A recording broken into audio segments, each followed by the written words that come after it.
Bien, señores, tenemos el placer de contar con la presencia de la doctora Natalia Francisco.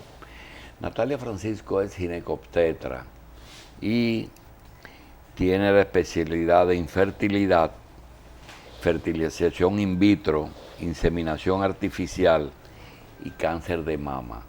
Ella ejerce en un solo lugar, no está en el pluriempleo, en un momento en que además de darle la bienvenida, le contamos que el mundo tiene hoy 7.000 millones de habitantes y hay la preocupación de que en el planeta Tierra no exista suficiente alimentación para esas personas.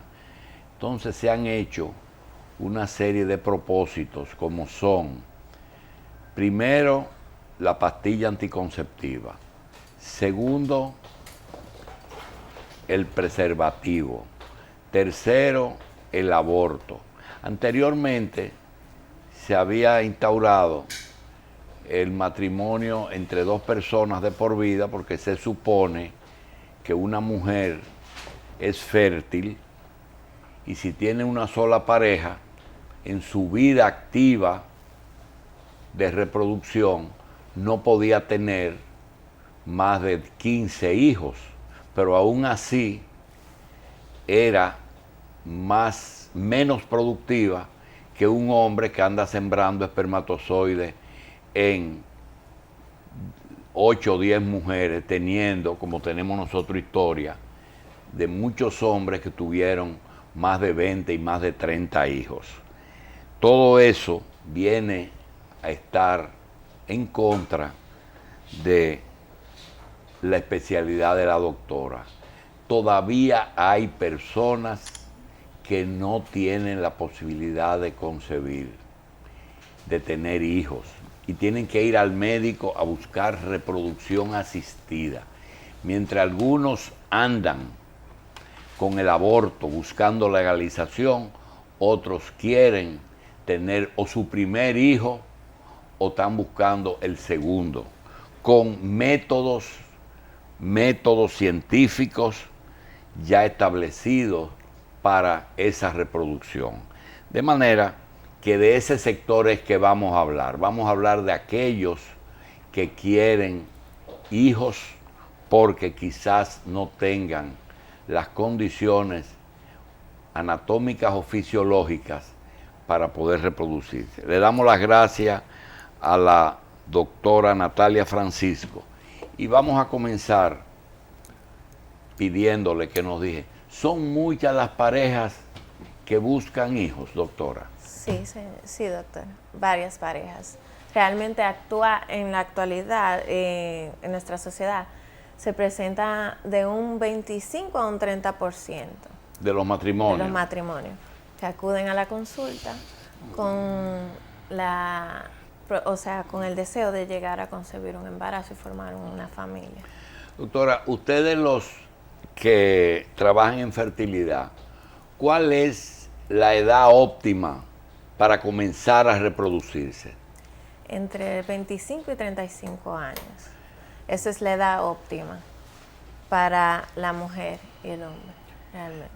Pero se está dando un caso también de que hay algunas personas que dicen que mientras más temprano se comience mejor. No sé si es por la capacidad física de la persona para poder llevar a cabo una crianza o quizás porque el organismo esté más adaptado en edad temprana. El organismo puede estar más adaptado, pero realmente hay cierto grado de inmadurez en cuanto a la producción de los folículos y lo que son las hormonas que influyen en ese caso. Doctora, esa situación de una niña, si nace una hembra y esa niña tiene una cantidad de años para para poder reproducirse, ¿cuál es la edad promedio de la primera menstruación de una dominicana hoy día? Hoy día, los 12 años. Realmente 12 años. El hecho de que una niña tenga su menstruación a los 12 años no significa que esté madura física y mentalmente. No, señor. No Usted le quiere da decir- todavía otros 12 años, 24 para está totalmente madura. Sí, señor. Así ¿Con es. cuántos óvulos nace una mujer? Con uno solo. Realmente necesitamos uno solo para llegar a procrear. y Pero que ella llegue tiene un todos embarazo sus para la óvulos fer- y cada mes suelta uno. Realmente, por cada folículo, en el ovario pueden formarse hasta 6, 10 folículos, dependiendo de la respuesta que tenga la paciente a la producción hormonal. Depende de cada folículo, se supone que debe de haber un óvulo. Y ese óvulo se libera y el espermatozoide llega ¿Y a eso través- es una reproducción constante o desde que nace se tienen esa cantidad de folículos? No, desde que nace hay millones de estas, pero a medida que va pasando el tiempo y de que se vaya produciendo lo que es el ciclo menstrual, va disminuyendo la cantidad. Entonces, si una niña a los 12 años tiene su primera menstruación y a los 48 tiene ya su menopausia, que es cuando se inicia y termina el ciclo reproductivo de esa persona, en esos, ¿qué digo? 36 años, 12 a 48, son 12 por 4, perdón, 36 años, tiene sus menstruaciones cada 28 días. Es 100% seguro que si encuentra en un ambiente favorable pueda reproducirse. Siempre y dependiendo de la causa que esta paciente tenga de base, porque pueden haber pacientes de 25 años y que no tenga, puede tener por ejemplo, una menopausia precoz. Y ahí en ese caso ya no puede tener. ¿Por qué usted le dicen embarazo de alto riesgo a las de más de 36 años?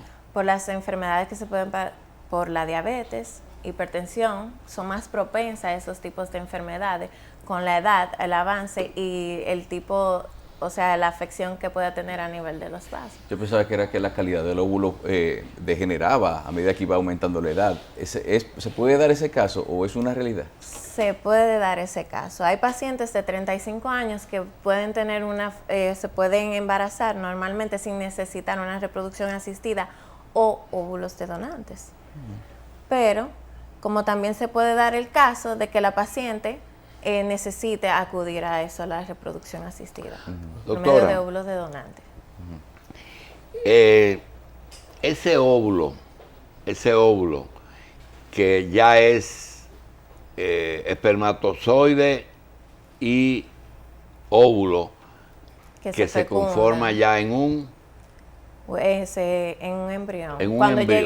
llegan Ok, en un embrión. Sí. Cuando ustedes hablan de fertilización in vitro, ¿se pueden tomar de una mujer su óvulo y de un hombre y fuera del cuerpo humano se pueden unir esas dos cosas?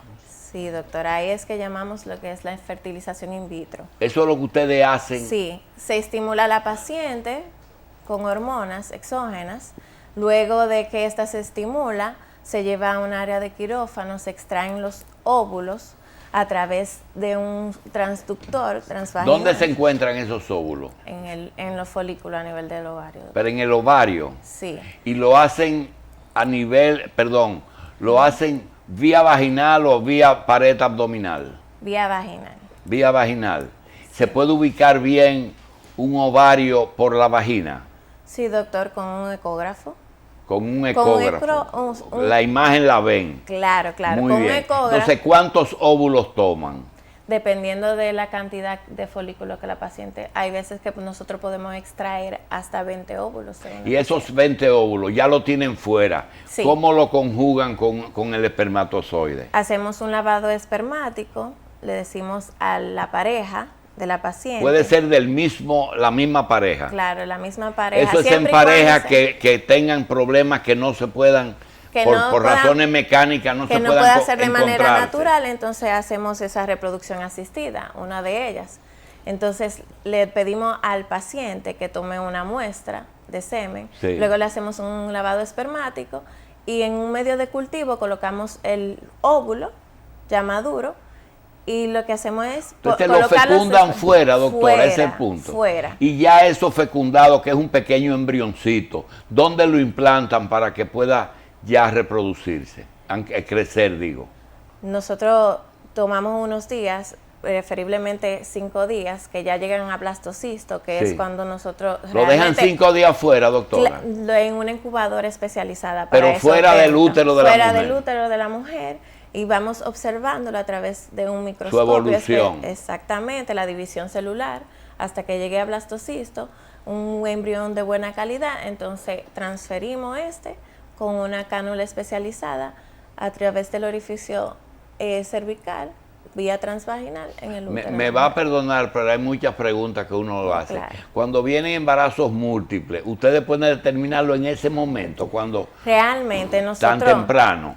Nosotros tenemos el control de la cantidad de embriones que vamos a implantar en la paciente. Realmente son 2 que nosotros ponemos dentro de la cavidad uterina. Por si falla uno. Sí. Si y a veces no falla ninguno y salen los dos. Ninguno y salen los dos, como también. Doctor, pero se han dado casos de muchachas que le han salido 5. O sea, esos son procedimientos que quizás no se llevan con la rigurosidad adecuada. No, realmente no directamente tiene que ser por infertilización in vitro. Realmente en la inseminación artificial o de manera natural nosotros no tenemos control de los óvulos que se fecundan. Entonces se implantan en el útero, y ya eso sí no lo tenemos. Ahora sí es in vitro, sí tenemos el control de la cantidad de embriones que vamos a implantar allá. Doctora, ¿cuáles son los factores que inciden en la infertilidad, tanto femenina como masculina? Claro, hay factores anatómicos, como los miomas uterinos, siempre y cuando invadan la cavidad endometrial, como los submucosos. También está el síndrome de ovario poliquístico, que es una entidad muy frecuente, que puede afectar de manera natural a que la paciente se pueda embarazar. La endometriosis también, que es uno de los factores muy frecuentes, donde hay tejido endometrial por una menstruación retrógrada, se implanta fuera de la cavidad uterina, o sea, a nivel de la pelvis, y puede a nivel del ovario, lo que es producir la endometriosis.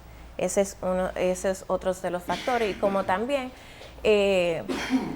otro factor es que el esperma, por la condición que se encuentre el pH vaginal, o sea, de la mujer, el espermatozoide no puede atravesar y llegar a su lugar, claro, y lo que hace es que se queda estamos hablando de que los 2 elementos son normales, lo que hay imposibilidades de que se encuentren. Exacto. Cuando uno de los 2 tiene problemas, o la mujer tiene un óvulo que es anormal, o el hombre tiene oligospermia, no tiene espermatozoide, sus espermatozoides son anormales, no tienen movilidad, tienen la posibilidad de que no nazcan un niño sano. ¿Puede haber un donante de uno de los 2? Sí, pueden haber donantes de esperma, como también pueden haber donantes de óvulos para la mujer, pero hay un procedimiento de alta complejidad, aparte del in vitro, que se llama inyección intracitoplasmática del esperma, que es ICSI, conocido como ICSI, que hay cuando el esperma no es tan de buena calidad, lo que tomamos es con una microaguja y una micropipeta, absorbemos lo que es el óvulo, y conjuntamente con la aguja inyectamos el espermatozoide dentro del óvulo. Bien, Esa es en otra el entidad. caso de que sea imposible el esperma del hombre y alguien venga, un donante, un hermano o alguien, la parte legal del donante, ¿cómo lo determinan? Es una unión ciega, es decir, no hay que decirle a nadie lo que está pasando, o los cónyuges deben de conocer el origen de uno de los 2 elementos que se usa en sustitución. Claro, eso siempre se le comunica al paciente y ellos tienen que estar de acuerdo, y eso es todo legalizado, todo está notarizado conjuntamente con un abogado. Siempre y cuando ellos estén de acuerdo, se realiza el proceso. Puede ser en los 2 casos, si la mujer también no tiene problemas, se le hace el mismo procedimiento y se busca una mujer donante de un óvulo. Exacto. Bien, doctora, cuando uno lee en la prensa que le implantaron un óvulo ya fecundado a una señora, a una abuela de 50 años, ¿de qué están hablando? Exactamente, doctor, que se le implanta un embrión. Y esa señora tiene que tener, no puede estar menopáusica. Sí. Puede estar menopáusica. Puede estar menopáusica, por eso es que se le va y acude a lo que son óvulos de donante, de pacientes más jóvenes. Y se le implanta, se utiliza el óvulo de la donante y se pone, igual que había comentado anteriormente, como una fertilización in vitro o un ICSI, fuera de la cavidad uterina y se le implanta. Doctora, ustedes han logrado unir un óvulo, un espermatozoide y crear un ser fuera del útero. La pregunta que vale 1.000.000. ¿Pueden coger eso y colocarlo en un medio en que se pueda criar un embrión totalmente fuera de un cuerpo humano? Sí, doctor, se ponen medios de cultivo, en lo cual ya cada cierto día se van cambiando hasta el momento en que se implanta. ¿Y legalmente se puede? Sí, doctor, está todo legal. ¿Se puede? Sí. Entonces ustedes son capaces de manipular genes. Sí. Pero hay a propósito de eso, hay procedimientos que siguen un poquito más para allá de ahí, que a veces no vemos por la prensa de que dicen un vientre de alquiler o una persona que a veces resulta ser hasta la madre. En Brasil creo que ha pasado varias veces. Sí, ¿Se puede realmente, cómo se hace eso? Y si es posible hacerlo, ¿qué tan complejo es poderlo hacer? Por buscar una persona que mantenga la criatura en su vientre, pero no es ni de un óvulo suyo, ni de un espermatozoide que le... Realmente eso es más ya como el paciente. Y sí se puede hacer siempre y cuando, por ejemplo, hay una causa de esta que una paciente que no tenga útero, pero sí tenga los ovarios, sí se pueden extraer los óvulos de ella y colocarlo en un vientre alquilado. Pero ya eso es ella directamente que busca eso, la paciente en el cual quiere poner su hijo en ese. En cuanto a su experiencia profesional, quisiéramos ver algún testimonio, cómo se descubre que el del problema es el hombre, porque también a veces cuando van a la primera cita se encuentran con el caso de, creen, a veces la mujer se siente víctima, dice, oye, la del problema soy yo, que digo el otro, pero cuando a veces es el caso de que realmente el hombre es que tiene algún inconveniente, ¿cómo manejan ustedes ese asunto y qué exámenes se establecen? El espermatograma nosotros le realizamos, sí, con un cultivo. Pero llega mucha gente creyendo que uno es el culpable y el culpable es el otro. Sí. Exacto. Ajá. Está bien. Mientras otros que van y aceptan que ambos tienen un problema. Yo he visto 2 casos de hombres con varicoceles que la mujer aún al día de hoy no ha podido tener hijos.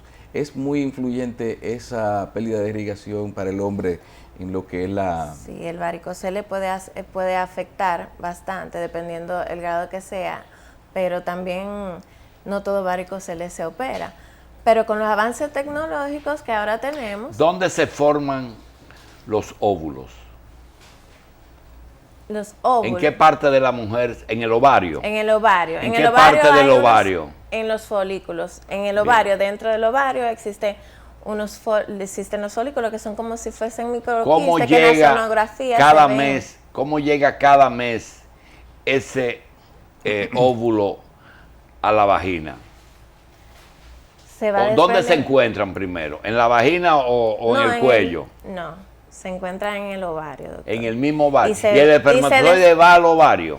Sí, doctor. Viaja a través de la vagina, alcanza el orificio cervical. Cruza el cuello. Cruza el cuello completamente y pasa hasta llegar a la trompa, donde también el óvulo se desprende. Al romperse el folículo, el óvulo sale. Y es en la trompa que se encuentra. A nivel de la trompa. Ah, bien. ¿Y dónde se forman los espermatozoides en el hombre? ¿En el testículo? En el epidídimo. ¿O en las vesículas seminales? El líquido seminal en la vesícula seminal, pero conjuntamente en el epidídimo todo. ¿El espermatozoide dónde se forma? En el epidídimo. ¿Y cómo llega a la vagina? ¿Por qué conductos? Por el conducto eyaculativo a través de la uretra. Hay algo. Hay mujeres que son más fáciles de quedar embarazadas que otras. ¿Es así, verdad? ¿O es que realmente qué determina realmente la facilidad con que una mujer quede embarazada? O tal vez, quizás, ¿hay hombres que embarazan más fácil o más rápido? ¿O es la mujer la que tiene la propiedad de la facilidad con que pueda quedar embarazada? Realmente es algo que tiene que ver de dos, porque si el espermatozoide no llega al óvulo, no se va a fecundar. Porque realmente si no existe la fecundación, no llega un embarazo y lo que ocurre es la menstruación. En personas normales, ¿en qué consiste el método del ritmo? En personas normales, el Sí. método del ritmo, específicamente quiere decir que cuando, déjame un respiro, cuando Cada mes la mujer tiene cada vez la mujer tiene una etapa fértil que realmente se clasifica entre más o menos entre el día 12 a 14 hasta el 16 del ciclo, que es cuando el moco se torna un poquito transparente, como si fuera la clara de huevo. Estos 3 días ella es muy fértil. Es muy fértil. Que son ¿del qué día a qué día? Del día 14 al 16 del Ahora, ciclo. para seguridad, ¿cuáles son los días que es imposible que fecunde? Después del día 16 del ciclo. Después del 16 y después de la menstruación, ¿cuántos días usted le da? 7 días. 7. 7 días. 7. Doctora, eso de una niña, eso que está diciéndose ahora, que hay muchas niñas embarazos prematuros, realmente un contacto sexual en una niña, cuando a usted le hacen el cuento, ¿usted cree que es un evento o generalmente hay antecedentes de varias relaciones?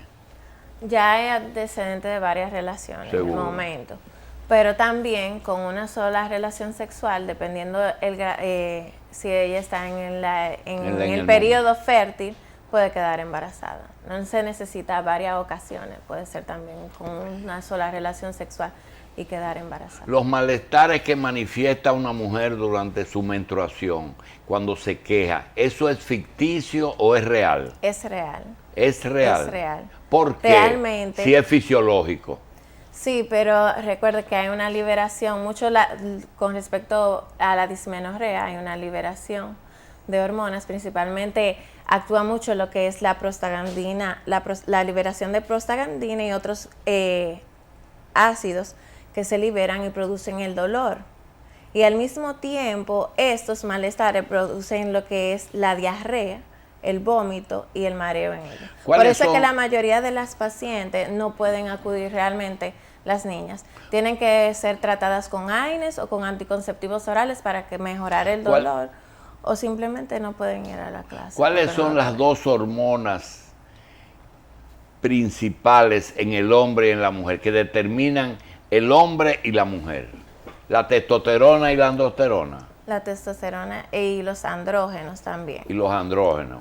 Sí, bien. los estrógenos. Nosotros vamos a hacer una pausa con la doctora porque hay un elemento que queríamos hablar, que hoy es día del cáncer, de la lucha contra el cáncer de mama, y Carlos quería saber por qué algunas glándulas son más propicias, más proclive a desarrollarse el cáncer. a desarrollar cáncer. Vamos a hacer una pausa. Bien, antes de seguir adelante, queremos corregir que el maestro Solano es mañana que cumple los 80 años. ¿Cuánto, maestro? 6'4". 6'4". También queremos Él aparenta felicitar más, hoy pero a un amigo, Fernando Báez Guerrero. Fernando Báez, ayer te decíamos que con Isaac Rudman son los 3 más cotizados coleccionistas dominicanos de sellos, monedas y cuadros. Así que él le deja una fortuna a sus hijos. El día que parta de la tierra. ¿Los 3 coleccionan las 3 cosas? Sí, los 3 coleccionan las 3 cosas. Y tienen comunicación entre ellos. También quiero felicitar a mi prima hermana, Emilia Saldaña Riz, mejor conocida como Milita. Un abrazo a Milita, que cumple años hoy. Seguimos conversando con la doctora. Doctor Natalia Francisco, ginecobstetra. El doctor tiene, antes de entrar en una respuesta que te vamos a dar a ti, tiene algo que quiere preguntar. Sí, la doctora mencionó al principio de la conversación una tasa alrededor de un 25% de... Te lo encontraste alto, sin ¿verdad? saber si eso es una tasa normal o si es alta el hecho de que 25% de las consultas que por lo menos usted recibe van buscando ayuda para la fertilización, ya sea artificial o de cualquier otra forma. ¿Esos rangos son normales? Realmente actualmente es un poquito elevado por cómo estamos ahora mismo en la sociedad. Hay más parejas que tienen más afecciones para llegar a concebir un embarazo de manera natural y acuden allá al centro para allá hacer lo que es. ¿Cuáles son las principales causas de no fertilidad? Las principales causas, la edad, es La una edad. de ellas. ¿De la mujer o del hombre? De ambos, más de la mujer realmente. Las causas anatómicas, como yo había mencionado anteriormente, que está presente, y también el factor masculino, que es uno de los factores que influyen para... El espermatozoide y el óvulo se ponen viejos como los dueños. Envejecen. Pierden la fuerza. Van perdiendo porque, un ejemplo... Porque el se piensa que un óvulo hombre es fértil mientras eyacula.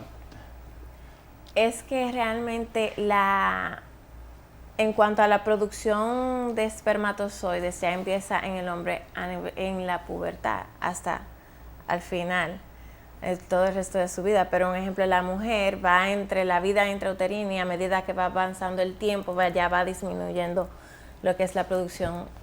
Mujeres fértiles dan hijas fértiles.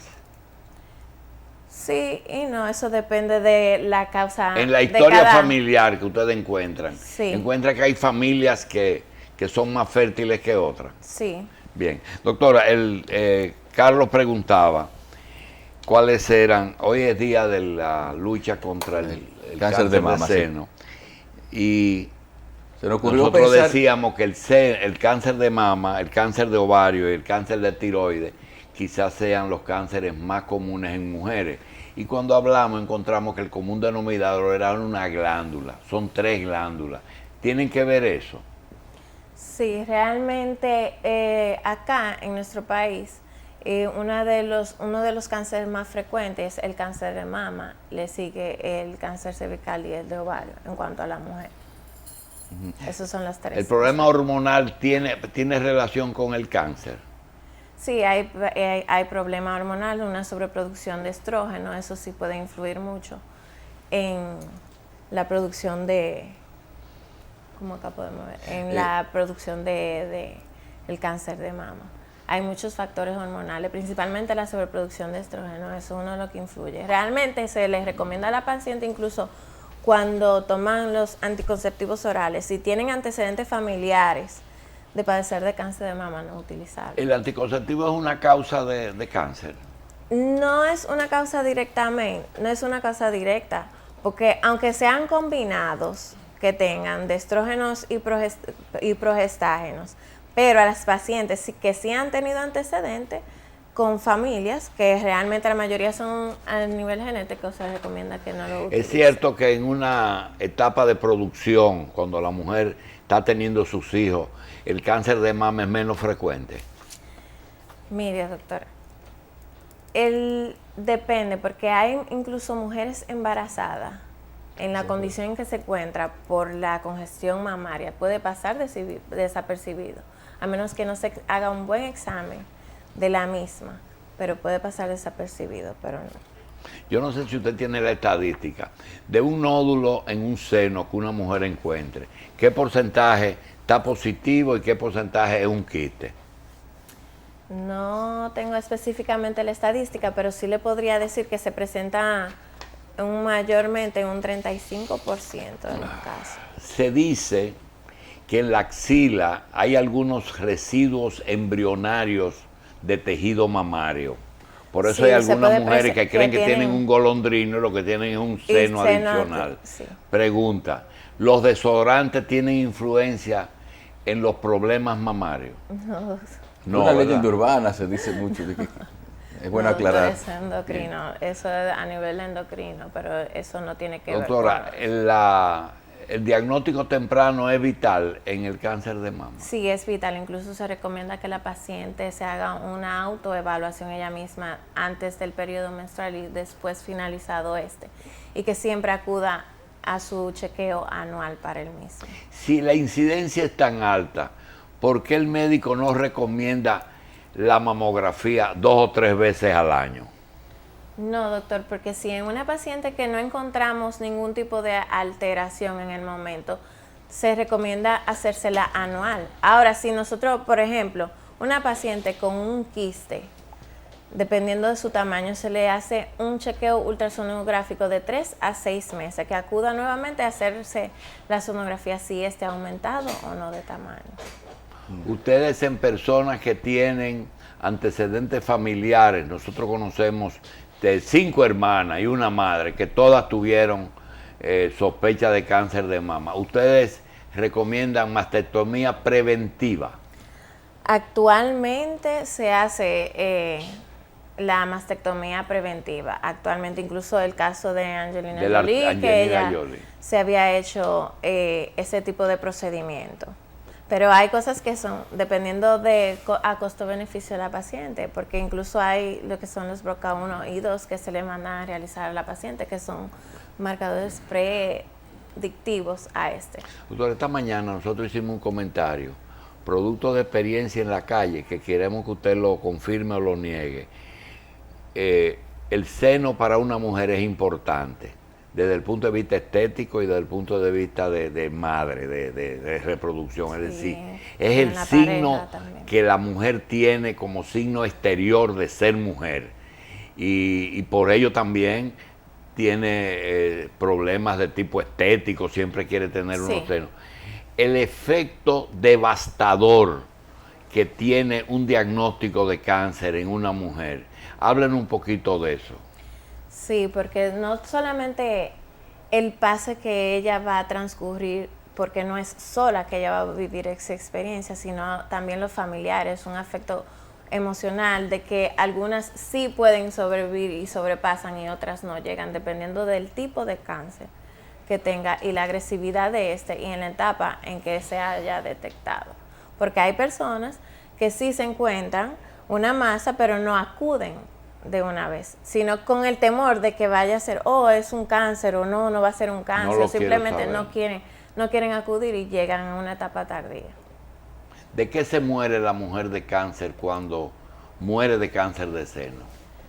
La metástasis que hace. Generalmente, ¿a qué órganos lo hace? Hace órganos óseos, a nivel óseo, hace pulmones, o sea, a nivel sistémico, porque hay una diseminación que es a nivel sanguíneo, linfática, y dependiendo de dónde se encuentre también. Y cuando dicen un nódulo que no es maligno, que es benigno, ¿eso es una cosa que amerita también que se pueda olvidar de que hay algún riesgo o es algo que se debe dar seguimiento?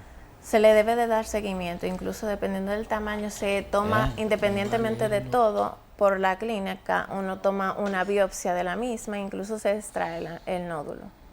Siempre y cuando no. ¿Qué es seno poliquístico?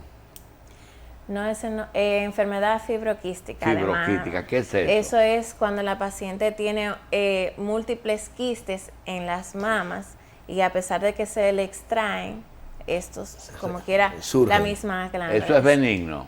Sí. Casi o sea, no realmente, pero es por la sobreproducción de estrógeno, pero siempre la paciente uno lo que hace es simplemente es seguir con ultrasonido, o sea, una sonomamografía, ya que siempre se le vive extrayendo, siempre, pero no realmente. Cuando se hace mastectomía, ¿se hace un solo lado o se hacen las dos senos? El seno afectado.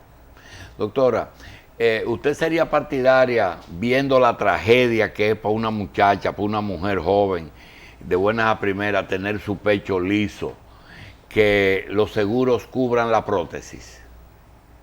Yo sí lo veo partidario, pero usted sabe que ahí ya es un caso que pero sería partidaria de eso, ¿verdad? Sí, porque ya en ese caso es algo reconstructivo. Sí. Y es algo como, no diríamos tipo emergencia, pero sí, porque una paciente joven y ya está afectada de un lado de su parte de su anatomía y como que verse de un momento a otro todo normal y que uno esté afectado y que ya no esté ahí, eso es algo que lo afecta emocionalmente. ¿Cuáles son las edades en que la mujer está más expuesta a cáncer de seno? Entre los 40 a 55 años, pero se puede presentar en un 1.5% en pacientes menores de 30 años. Pero mujeres de 20 años es muy raro, ¿verdad? Es muy raro que se presente. Bien. Doctora, el cáncer de seno hoy es muy frecuente en una consulta ginecobstétrica, es decir, ¿dónde la paciente comienza su problema? ¿Quién es que lo descubre? ¿Ella, el médico general, el ginecobstetra o el oncólogo ya? Cuando llega al oncólogo ya tiene diagnóstico. Ya tiene el diagnóstico. Pero realmente como hay tanta subespecialidad, primero, toda la mujer que ya está orientada y se hace una autoevaluación, sí acude directamente al ginecólogo por esa causa. O algunas que no se autoevalúan, simplemente acuden allá a la consulta del ginecólogo. Pero otras, debido a la subespecialidad, o van directamente al ginecólogo, oncólogo, o simplemente van al ginecólogo. Que mayormente siempre acuden al ginecólogo y ya uno los refiere al subespecialista. La cirugía estética, ponerse prótesis para agrandarse los senos o reducir las mamas, ¿realmente propician el cáncer o no hay relación entre cirugía plástica y cáncer de seno? Realmente puede o no, dependiendo, pero con la resonancia magnética ahora mismo se puede detectar en esos tipos de pacientes con prótesis, se le puede realizar y ver si tiene o no la tumoración. Bien. Bueno, ¿dónde se le localiza a la doctora? Bueno, La doctora está en... Fertilidad. Primero está en Corazones Unidos, después está en la unidad de fertilidad de que está en Corazones Unidos. ¿Cómo se llama la unidad, doctora? Fertilam. Bien, y está todo el tiempo ahí. Prontamente estaré en Está la todo el clínica tiempo Abreu. ahí. A propósito de estar todo el tiempo, doctora, ¿en los hospitales del gobierno hay unidades de fertilidad? No, porque el objetivo es hacer curetaje. La ahí. maternidad La Altagracia maneja la ginecología endocrinológica y maneja la baja complejidad, lo que es la inseminación, pero no maneja la alta. No la maneja porque ahí lo que hace es que evitan los Sí. nacimientos, no lo propician. Así es que es así.